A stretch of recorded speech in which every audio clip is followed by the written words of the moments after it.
State champions for spring sports, and recaps of state tournament action. All coming up on this week's installment of Varsity 360, and it starts right now.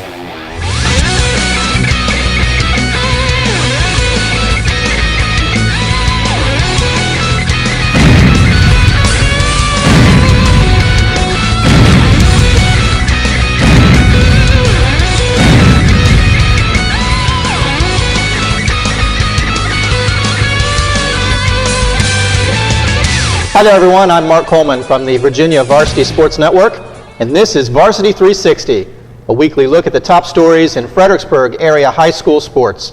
Each week I bring along a couple of my friends from the FLS varsity team. This week I was able to find two that did not have the assignment in Brazil covering the World Cup. Our luck there, and I'm sure it was a pretty good trade. From the Freelance Star we have sports reporter T. Nathan Warters and assistant sports editor Justin Rice. Fellas, Brazil, Fredericksburg. Brazil's next week. Oh, okay. You're going to cling to that T for a long time, aren't you? I only have a few tricks, and I like to play them until they are dead. His mama called him T. Let's call him T. Yeah. You lost the facial hair there. You're looking sharp, Mr. Yeah, Waters. I'm running from the police, so I got a new alias there. So no, I'm not. Well, good thing no one ever watches this. So. Some of us get recognized. Police do, though. Yeah, some of us get recognized out in public, and then the rest of us call ourselves T. Nathan or Mark, I suppose. There you go. Yeah. Well, fellas, we had a couple of soccer teams from the area that were playing in the state tournament this past week. Unfortunately, it didn't finish all that well for either of them. Why don't we start with the boys from Chancellor? I guess, Nathan, you were actually at that game. Yeah, I was at that game. Yeah. It's tough for them because they ran the last two games they played this year. They ran to the best two teams in the state. That's what happens. We talked about that a couple weeks ago. When you get to this level, you're playing the best in the state. They ran to the best two teams. Even after the game, the players were talking about how expectations weren't really high to go into the season. They accomplished a ton. They won the conference. They were region runners-up. They make it to the state tournament for the first time since '06. First time in the state semis since 2003. Huge season for them. Plus, they got a ton of kids coming back. They only had 5 seniors. They were big seniors, right. But they return a lot of talent. So, it was a close enough game. They gave up a couple goals there midway through the first half, and they kind of they tried to get back on the board, but offensive opportunities just weren't there, and it was hard for them to score. But a great season for Chancellor. No doubt. So they finished the year 18-2-1. Unfortunately, those 2 losses were in the last 2 games of the season, yeah. But it sounds like they set their sights, their goals on making the state tournament, and they accomplished that. And I don't think a lot of other people outside of maybe that club thought that they were going to be able to reach that goal. So kudos to them. Yeah, and I talked to Gabriel Soriano after the game. He was the player of the year in Conference 22. He's a sophomore this year. And I was asking him, you really set the tone this year for what the expectations are going to be next year and the year after that. They're looking for big things, and this is a nice step in that direction for those guys. And Coach Webb certainly knows something about maintaining a high level of play there. Yeah, I think he's going to have like 600 wins by the time his career's over with. He's got a ton of them. He knows how to win. Yeah. Well, he's halfway there, I guess, right? Well, meanwhile, in the 3A state semifinals, Culpeper fell as well. Yeah, 6-0 to Western Almar. And in some ways, it's like what Nathan said about Chancellor. Tanyan Lee from Culpeper, their wonderful midfielder, after the game, he said, you know what, sometimes another team is just better than you are. I think that was the case this time. Western, of course, went on to win the state title, and they were better than Culpeper. Undefeated for the entire season. Yeah, undefeated and a very, very strong team. I mean, frankly, I thought Kettle Run was very strong. I think a lot of the Culpeper players thought Kettle Run was very strong. That's the team that beat Culpeper in the 3A East championship game. And Western was every bit as good and I guess better. Right. But Culpeper, again, unlike Chancellor, they have 10 seniors on their roster of about 15 kids. So they won't have a big group returning. But still, this group goes to 2 straight state tournament games, probably the best run in Culpeper boys soccer history. So there's a lot to be proud of. That's what their coach Sean Summerscales was saying after the game was, we're gonna stick with that. This is maybe the best group the school has ever had in boys soccer, and not really dwell on 6-0. In a game that was 6-0 was every indication of 6-0. Yeah, it was awfully one-sided. Out of hand pretty quickly there. Yeah. It sounded like so. Yeah. Well, so another good season, or a good season as well for the Culpeper boys soccer. Didn't end the way that they wanted to, but still should certainly feel proud. I mean, you're one of the 4 best teams in 3A in the state. There's certainly nothing wrong with that. Yeah. So the area is not able to produce a team spring sports state champion, but there were some champions at the individual level in track and field. So I wanted to take a moment and go through some of the track and field names. Actually, let's talk about tennis first. Why don't we talk about tennis? Okay, so we've got Nathan. You were at some tennis matches. Yeah, we had a couple boys singles players in the up at Liberty or down at Liberty for the tennis tournament. Walt Mahan from James Monroe. He fought through that match there in the semifinals, fell, but he wasn't. I think he had a chance to win that. He probably could have had made a couple shots here and there and been a little bit more competitive in that, but he wasn't disappointed with his effort or anything like that. He ended his career on a high note, made it to states. And then Dylan Christensen from Culpeper, he was making his first appearance in the states. He's a junior, so he's talking about, well, this is a nice experience. Let's see what it's like to get to this level. And then he's got something to aim for next year. The thing about both matches that they played, they were side by side, so I was sitting there watching. I had to kind of watch both of them at the same time. But they both started off really slow, and that's when you're at the state level and you're playing singles tennis, you start slow. It's really hard to kind of dig your way out of that hole.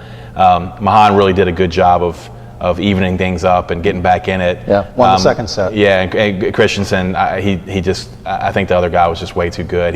The other kid ended up winning the state championship. So great effort by both kids. I mean, they both really fought their way through those matches. Both of them did really well the second set.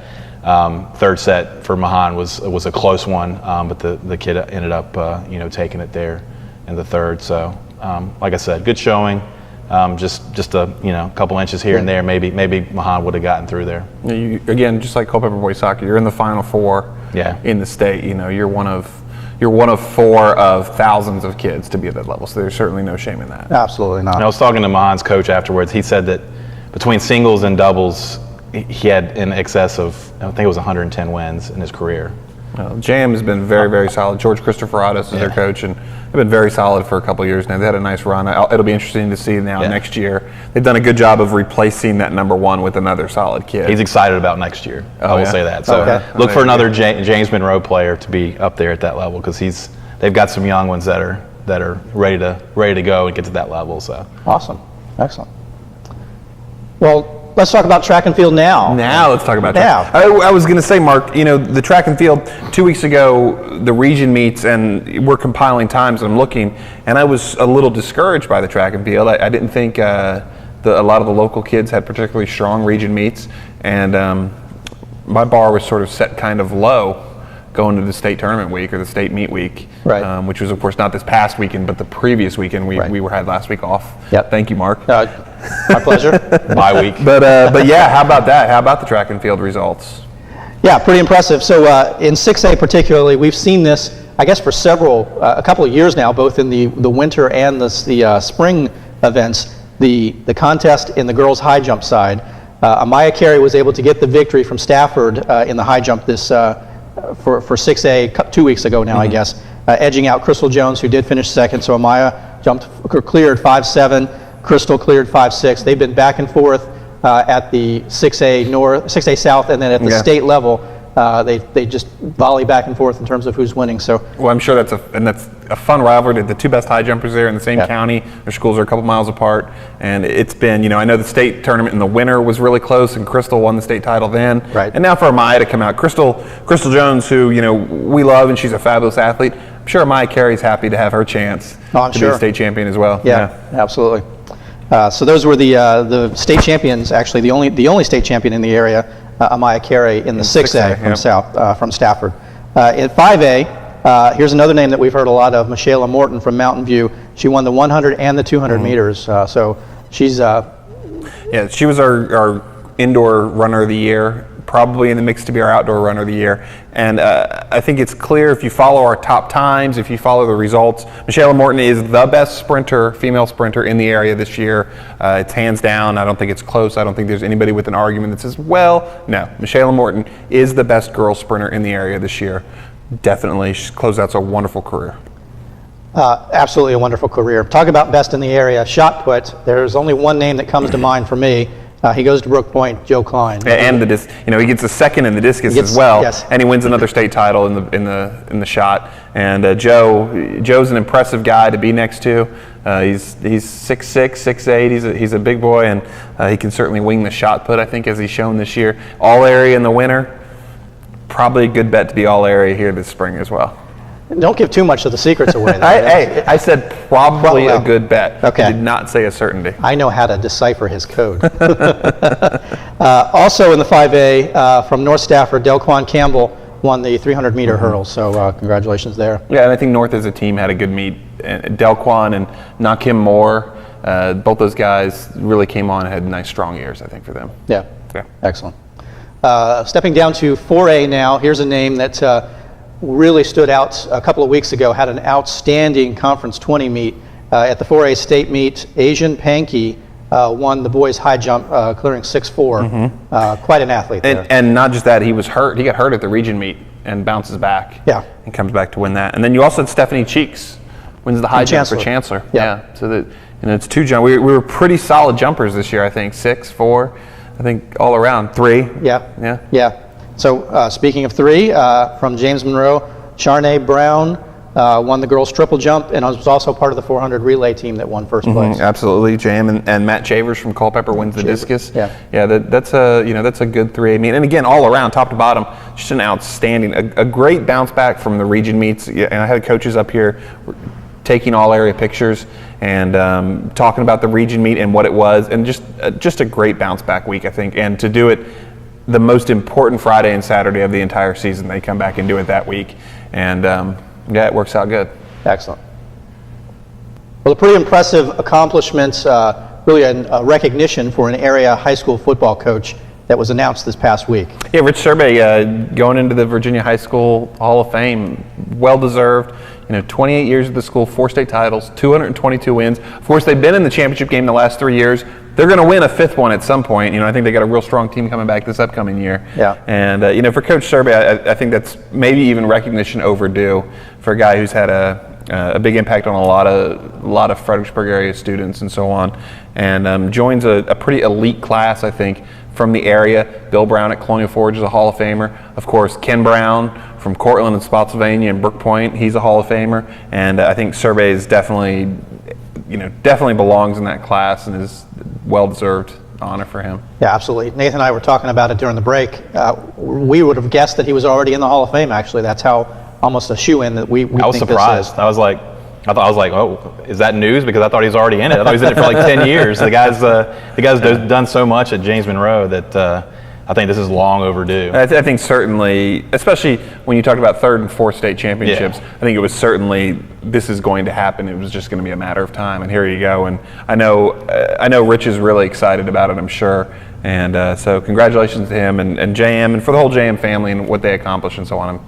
I think that's a proud moment for him. Survey means a lot to that school and that program and so on. So it's good absolutely. It has for a long time. Yeah. So I guess the induction will actually take place in October the fall. 15th. Yep. October 15th. There you go. So congratulations to Coach Survey and all of the JM community there. Yep. Big accolades to him.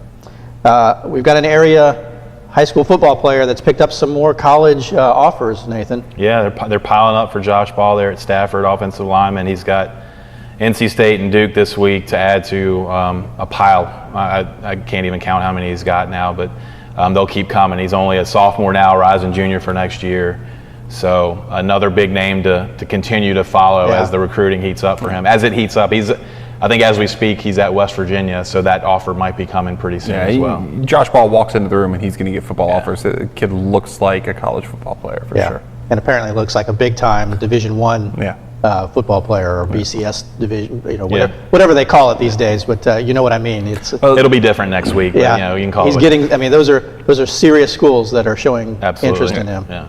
So congratulations. And also to mention, and I forgot to say this in our meeting, but Greg Jennings has picked up an offer from Navy. They don't really call them offers, but you have to get an appointment to the Naval Academy. Gary Jennings is obviously that caliber kid, so he's got an offer from the Naval Academy too. So excellent. Another kid who we're going to continue to see. And this is kind of crunch time. I think a lot of schools will be coming in right now, and he could make a decision soon, or he could hold out until after the season. But Gary Jennings, Gus Little, Josh Ball. I mean, yeah. Well, good segue there, though. So Gary Jennings, certainly a football and basketball player, a dual sport threat. I know that the Freelance Star, I guess middle of July time frame, is going to be coming out with their Athletes of the Year, Boys and Girls Athlete of the Year. I was hoping maybe we could take just a few minutes and do a little preview of that. You want to get a little the ballots haven't yeah, well, I've got a little side bet going, but we'll talk about that later. I guess the ballots have just gone out. Sure. We won't even reveal. I don't know who's even on the ballot. I don't know if you guys have received your ballots yet. But I wrote the ballot, so yeah. Well, okay. We got to try to build some sort of suspense here.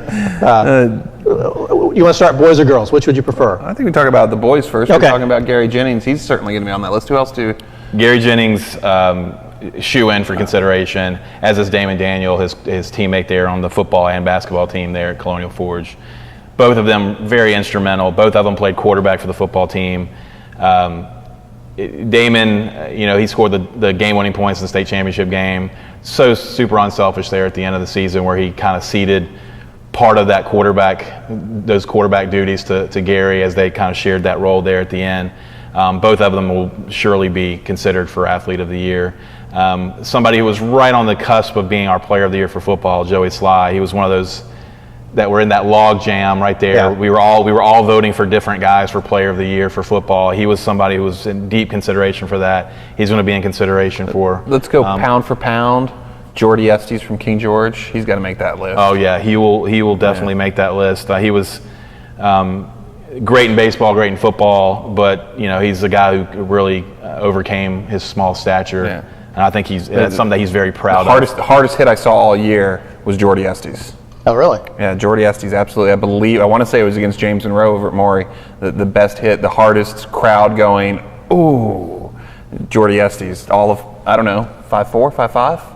And as a defensive back, he had, I don't remember what the number was, but some ridiculous number of interceptions in his career. I think he did a Player of the Week feature, and he had 8 at the time. And he had a game where he had 3 or 4. Yeah, but it was like 32 for his career or something like that. So it's not a pound-for-pound award, but he makes the ballot, certainly. Well, how about Eric Bird from Riverbend? So he was the starting quarterback and punter. I think he was actually a conference punter, maybe second-team conference punter. Yeah. And then also a star pitcher and second baseman for their baseball team. Those are exactly the kids we're looking for our Athletes of the Year. Eric Bird definitely going to be on that list. Asian Pankey, another one that you mentioned before. Yeah. He's one of the few 3-sport athletes that did all of them so exceptionally well that you can't not vote for him in terms of Player of the Year for that. He was football, track, and basketball. I think he averaged like 15 points a game in basketball. So another one that is definitely going to be in the mix there. Let's not forget Kyle Talley, football and basketball. He was second-team All-Area basketball, first-team All-Area football. I think he averaged close to 20 points a game in basketball. Rashard Jennings, Caroline. There you go. Yeah, stand out of the baseball, playing shortstop for him. Quarterback on the football team. Yep. Yeah. I think that's another. Rashard Harris. Excuse me. Yep. So many names to remember, but not Gary's little brother, Rashard Harris. Yeah, he's definitely in the mix. So many names. I mean, I don't want to forget anybody, but I will say this: I sent the list out this morning, and I did kind of a test run for myself, and I was voting for different guys every time. I mean, there's so many good. I don't know if this year is any different from years in the past, but there's just so many good male athletes out there. Absolutely. Yeah. Well, how about on the female side? There's some really good athletes on the girls' side. Yeah, on the female side, and a lot of I think for the girls, we sort of look at the field hockey teams. This area is so good at field hockey. We frequently start there. And so Natalie Bomke from Stafford is, of course, maybe the most talented field hockey player in the area. She played midfield for Stafford, and then goes and steps in and doesn't really play tennis, but plays an outstanding number 2 for Stafford's girls tennis team this spring. She was so instrumental to that move, that they get the freshman in there. Josie, I can't remember her last name. Gresko. Yep. Gresko. She moves into the number 1 spot. Natalie is so unselfish. Yeah, go do it. And it's one of those things like Damon Daniels, like these kids, these seniors who are like, for the team, I'll do it and I will contribute my part. And Natalie was one of those. Well, I think certainly if you're talking about like character, heart, nice person, hard worker award, Natalie Bomke might run away with it. And again, a fantastic athlete. Olivia Hubert from Mountain View, again, field hockey player. plays in the midfield for Mountain View. They win a state title last year. I really like them to win a state title next year with Olivia Hubert still back. And then she comes out and girls lacrosse shows up in Stafford County, and Olivia Hubert's one of the best scorers in the area. Put up a pile of goals for Mountain View.